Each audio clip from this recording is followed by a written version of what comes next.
ॐ त्र्यम्बकं यजामहे सुगन्धिं पुष्टिवर्धनम् उर्वारुकमिव बन्धनान् मृत्युर्मोक्षे यमामृतात्। ओम नमः शिवाय। प्रिय भक्तजनों, आज हम रवि प्रदोष व्रत की कथा का श्रवण करेंगे और इसके साथ ही सुनेंगे सूर्य भगवान की कथा भी। तो माता पार्वती और भगवान भोलेनाथ की कृपा आप सभी पर बनी रहे और आपकी सभी मनोकामनाएं पूर्ण हो। तो हिंदू धर्म में प्रदोष व्रत का बहुत महत्व है। इस दिन भगवान भोलेनाथ की आराधना का विशेष महत्व होता है और धार्मिक मान्यताओं के अनुसार प्रदोष व्रत के दिन भगवान शिव की पूजा अर्चना और व्रत से भोलेनाथ प्रसन्न होते हैं और अपने भक्तों की सभी मनोकामनाओं को पूर्ण करते हैं। इस दिन शिवजी पर जल चढ़ाने से मनचाहा वर मिलता है। हर माह में कृष्ण पक्ष और शुक्ल पक्ष की त्रयोदशी को यह व्रत रखा जाता है। प्रदोष का व्रत रखने से घर में धन सुख समृद्धि का वास होता है और ज्येष्ठ माह में जो प्रदोष व्रत रखा जाएगा वह 8 जून सुबह 7:17 पर आरंभ होगा और 9 जून 2025 सुबह 9:35 पर इसकी समाप्ति होगी। पूजन विधि। प्रदोष व्रत के दिन सबसे पहले जल्दी उठें, स्नान आदि करके स्वच्छ कपड़े पहने, मंदिर की सफाई करें, फिर शिवजी को धूप दीप और नैवेद्य अर्पित करें। शिवलिंग का कच्चा दूध और गंगा जल से अभिषेक करना चाहिए। इसके बाद सायंकाल में भगवान शिव की विधिवत पूजा करें, शिवलिंग पर जल अभिषेक करें, प्रदोष व्रत की कथा को जरूर पढ़ें। शिवलिंग पर बेलपत्र, फूल, धतूरा, आँख के फूल और भस्म जरूर चढ़ाएं। इसके बाद शिवजी के बीज मंत्र ओम नमः शिवाय का 108 बार तक जाप करना चाहिए। शिव चालीसा का पाठ करें। अंत में शिव गौरी समेत सभी देवी देवताओं की आरती उतारें। तो प्रिय भक्तजनों, अब सुनते हैं व्रत की कथा। एक समय सर्व प्राणियों के हितार्थ परम पावन भागीरथी के तट पर ऋषि समाज द्वारा विशाल गोष्ठी का आयोजन किया गया। विद्वान ऋषियों की एकत्रित सभा में व्यास जी के परम शिष्य पुराण वेता सुत जी महाराज हरि कीर्तन करते हुए पधारे। सुत जी को देखते ही सौनक आदि 88,000 ऋषि मुनियों ने खड़े होकर उन्हें दंडवत प्रणाम किया। महाज्ञानी सुत जी ने भक्ति भाव से ऋषियों को हृदय से लगाया तथा आशीर्वाद दिया। विद्वान ऋषिगण और सब शिष्य आसन पर विराजमान हो गए। मुनिगण विनती भाव से पूछने लगे कि हे परम दयालु, कली काल में शंकर की भक्ति किस आराधना द्वारा उपलब्ध होगी, हम लोगों को बताने की कृपा कीजिए, क्योंकि कल युग में सभी प्राणी पाप के क्रम में रत रहते हैं, वेद शास्त्रों से विमुख होते जा रहे हैं, दीन जन अनेकों संकटों से त्रस्त रहेंगे। हे मुनि श्रेष्ठ, कली काल में सत्कर्म की ओर किसी की रुचि ना होगी। जब पुण्य क्षीण हो जाएंगे तो मनुष्य की बुद्धि असत कर्मों की ओर खुद व खुद प्रेरित होगी, जिससे दुराचारी पुरुष वंश सहित समाप्त हो जाएंगे। इस अखिल भूमंडल पर जो मनुष्य ज्ञानी होकर ज्ञान की शिक्षा नहीं देता, उस पर परमपिता परमेश्वर कभी प्रसन्न नहीं होते। हे महामुने, ऐसा कौन सा उत्तम व्रत है जिससे मनवांछित फल की प्राप्ति होती है? कृपया करके आज हमें बतलाइए। ऐसा सुनकर दयालु हृदय श्री सुत जी कहने लगे कि हे श्रेष्ठ मुनियों ओ शौनक आदि जी, आप धन्यवाद के पात्र हैं। आपके विचार सराहनीय और प्रशंसनीय हैं। आप वैष्णव अग्रण्य हैं, क्योंकि आपके हृदय में सदा परहित की भावना रहती है। इसीलिए हे शौनक आदि ऋषियों, आज मैं आपको उस व्रत को कहता हूँ जिसके करने से सब पाप नष्ट हो जाते हैं। धन वृद्धि कारक, दुख विनाशक, सुख प्राप्त करने वाला, संतान देने वाला, मनोवांछित फल करने वाला यह व्रत तुमको सुनाता हूँ, जो किसी समय भगवान शंकर जी ने माता सती को सुनाया था। और उनसे प्राप्त यह परम श्रेष्ठ उपदेश मेरे पूज्य गुरुजी ने मुझे सुनाया था, जिसे आपको समय पाकर शुभ बेला में सुनाता हूँ। बोलो उमापति भगवान शंकर जी की जय। सुत जी कहने लगे कि आयु विद्या स्वास्थ्य लाभ हेतु त्रयोदशी का व्रत करें। इस विधि इस प्रकार है कि स्नान करके शिवजी का ध्यान करें और फिर उसके बाद पूजा पाठ करें। व्रती को पृथ्वी पर शयन करना चाहिए, एक बार भोजन करना चाहिए और सर्व सुख धन आरोग्यता देने वाला यह व्रत है।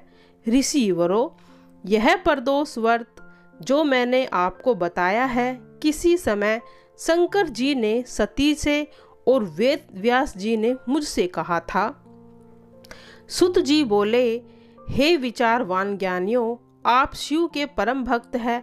आपकी भक्ति देखकर मैं व्रती पुरुष की कथा कहता हूँ। एक गांव में अति दीन ब्राह्मण निवास करता था। उसकी साध्वी स्त्री प्रदोष व्रत किया करती। उसे एक पुत्र रत्न प्राप्त हुआ। एक समय की बात है, वह पुत्र गंगा स्नान करने के लिए गया। दुर्भाग्यवश मार्ग में चारों ओर से उसे घेर लिया और वे कहने लगे, हम तुम्हें मारेंगे। तुम अपने पिता के गुप्त धन के बारे में हमें बतला दो। बालक दीन भाव से कहने लगा कि बांधो, यह अत्यंत दुखी दिन है, हमारे पास धन कहाँ है। तब चोरों ने कहा कि तेरी इस पोटली में क्या है। बालक ने निसंकोच कहा कि मेरी माँ ने मेरे लिए रोटियां दी हैं। यह सुनकर चोरों ने अपने साथियों से कहा कि साथियों, यह बहुत ही दीन दुखी मनुष्य है, हम किसी और को लूटेंगे। इतना कहकर चोरों ने उस बालक को जाने दिया। बालक वहां से चलते हुए एक नगर में पहुंचा। नगर के पास एक बरगद का पेड़ था। वह बालक उसी बरगद के वृक्ष के छाया में सो गया। उसी समय उस नगर के सिपाही चोरों को खोजते हुए उस बरगद के वृक्ष के पास पहुंचे और बालक को चोर समझकर बंदी बनाकर राजा के पास ले गए। राजा ने उसे कारावास में बंद करने का आदेश दे दिया। उधर बालक की माँ भगवान शंकर जी का प्रदोष व्रत कर रही थी। उसी रात राजा को स्वप्न हुआ कि यह बालक चोर नहीं है, प्रातःकाल ही इसे छोड़ देना, नहीं तो तेरा राज्य वैभव सब नष्ट हो जाएगा। रात्रि समाप्त होने पर राजा ने उस बालक से सारा वृत्तांत पूछा। बालक ने सारा वृत्तांत राजा को सुना दिया। बालक की बात सुनकर राजा ने सिपाही भेजकर बालक के माता पिता को पकड़वा कर बुलवा लिया। राजा ने जब उन्हें भयभीत देखा तो कहा कि तुम भय मत करो, तुम्हारा बालक निर्दोष है।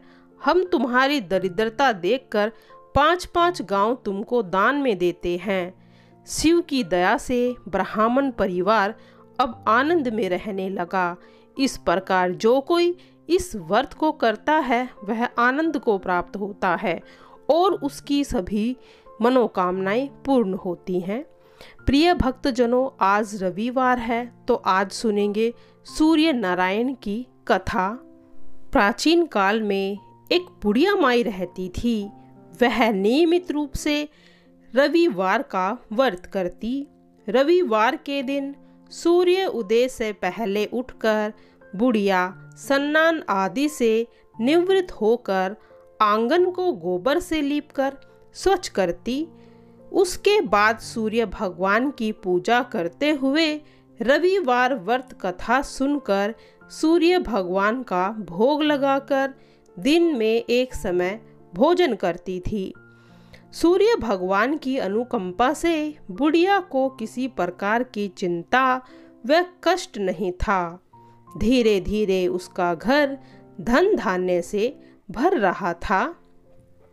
उस बुढ़िया को सुखी होता देख उसकी पड़ोसन उससे जलने लगी थी। बुढ़िया ने कोई गाय नहीं पाल रखी थी, अतः वह अपनी पड़ोसन के आंगन में बंधी गाय का गोबर लेकर आती। पड़ोसन ने कुछ सोचकर अपनी गाय को भीतर बांधना शुरू कर दिया। रविवार को गोबर न मिलने से बुढ़िया अपना आंगन ना लीप सकी। आंगन न लीपने के कारण उस बुढ़िया ने सूर्य भगवान को भोग नहीं लगाया और उस दिन स्वयं भी भोजन नहीं किया। सूर्य अस्त होने पर बुढ़िया भूखी प्यासी ही सो गई। प्रातःकाल सूर्य उदय से पूर्व उस बुढ़िया की आंख खुली तो वह अपने घर के आंगन में सुंदर गाय और बछड़े को देखकर हैरान हो गई। गाय को आंगन में बांधकर उसने जल्दी से उसे चारा लाकर खिलाया। पड़ोसन ने उस बुढ़िया के आंगन में बंधी सुंदर गाय और बछड़े को देखा तो वह उससे और भी अधिक जलने लग गई थी। तभी गाय ने सोने का गोबर दिया। गोबर को देखते ही पड़ोसन की आंखें फटी की फटी रह गई। पड़ोसन ने उस बुढ़िया को आसपास न पाकर तुरंत उस गोबर को उठाया और अपने घर ले आई तथा अपनी गाय का गोबर वहां रख आई। सोने के गोबर से पड़ोसन कुछ ही दिनों में धनवान हो गई। गाय प्रतिदिन सूर्य उदय से पूर्व सोने का गोबर किया करती थी और बुढ़िया के उठने से पहले पड़ोसन उस गोबर को उठाकर ले आती थी। बहुत दिनों तक बुढ़िया को सोने के गोबर के बारे में कुछ नहीं पता था। बुढ़िया पहले की तरह हर रविवार को भगवान सूर्य देव का व्रत करती रही और कथा को सुनती रही। लेकिन सूर्य भगवान को जब पड़ोसन की चाल का पता चला तो उन्होंने तेज आंधी चलाई। आंधी का प्रकोप देखकर बुढ़िया ने गाय को घर के भीतर ही बांध लिया। सुबह उठकर बुढ़िया ने सोने का गोबर देखा तो उसे बहुत ही बड़ा आश्चर्य हुआ। उस दिन के बाद बुढ़िया गाय को भीतर ही बांधने लग गई। सोने के गोबर से बुढ़िया कुछ ही दिनों में बहुत ही धनी हो गई थी। उस बुढ़िया के धनी होने से पड़ोसन बुरी तरह जल बुनकर राख हो गई और उसने अपने पति को समझा बुझाकर उसे नगर के राजा के पास भेज दिया। सुंदर गाय को देखकर राजा भी बहुत प्रसन्न हुआ। सुबह जब राजा ने सोने का गोबर देखा तो उसका आश्चर्य का ठिकाना ना रहा। उधर सूर्य भगवान को भूखी प्यासी बुढ़िया को इस तरह प्रार्थना करते देख उस पर बहुत ही करुणा हुई। उसी रात सूर्य भगवान ने राजा के स्वप्न में कहा, राजन, बुढ़िया की गाय व बछड़ा तुरंत लौटा देना, नहीं तो तुझ पर विपत्तियों का पहाड़ टूट पड़ेगा, तुम्हारा महल नष्ट हो जाएगा। सूर्य भगवान के स्वप्न में बुरी तरह भयभीत राजा ने प्रातः उठते ही गाय और बछड़ा बुढ़िया को लौटा दिया था। राजा ने बहुत सा धन देकर बुढ़िया से अपने गलती के लिए क्षमा मांगी। राजा ने पड़ोसन और उसके पति को उनकी इस दुष्टता के लिए बहुत बड़ा दंड दिया। फिर राजा ने पूरे राज्य में घोषणा करवा दी थी कि सभी स्त्री पुरुष रविवार का व्रत किया करें। रविवार का व्रत करने से सभी लोगों के घर में धन धान्य भर गए।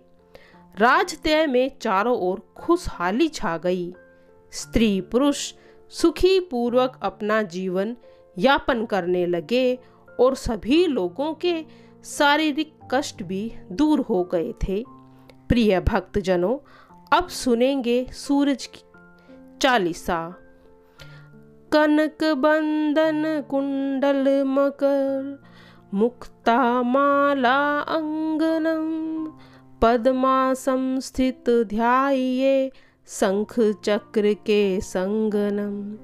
जय सविता जय जयति दिवाकर सहस्रु सप्तश्चैतिमिहर भानु पतंग मिर्ची भास्कर सविता हंस सूनूर विभाकर विवस्वान आद्य विकीर्तन मार्तकंडे हरि रूप विरोचन अंबर मणि खग रवि कहलाते वेद हिरण्य गर्भ कहे गाते सहस्त्रानुस प्रबोध्यतम कहीं कहीं मुनिगण होत प्रसन्न मोदली है।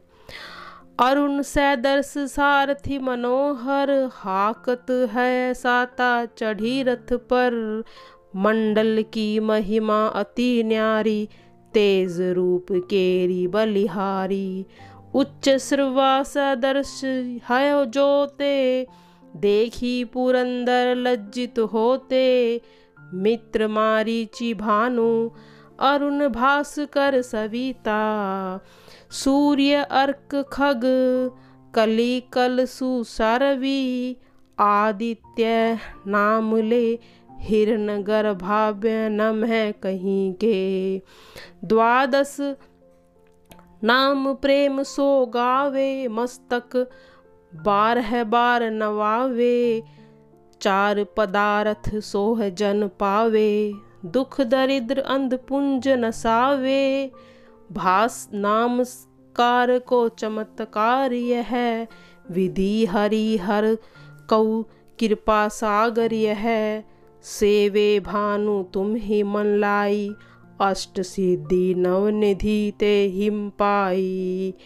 12 नाम उच्चारण करते सहस जन्म के पातक टरते उपाख्यान जो करते तव जन रिपु सो है जम लहते सोते ही क्षण क्षण सुत जुत परिवार भटतु प्रहब लोभ मोह को फंद फटतु अर्क शीस को रक्षा करते सवी रवि ललाट पर नित्य विहरते सूर्य नेत्र पर नित्य विराजत कर्ण देश पर दिन कर छाजत भानुनासिका वास रहु नित भास कर करत सदा मुख कौहित।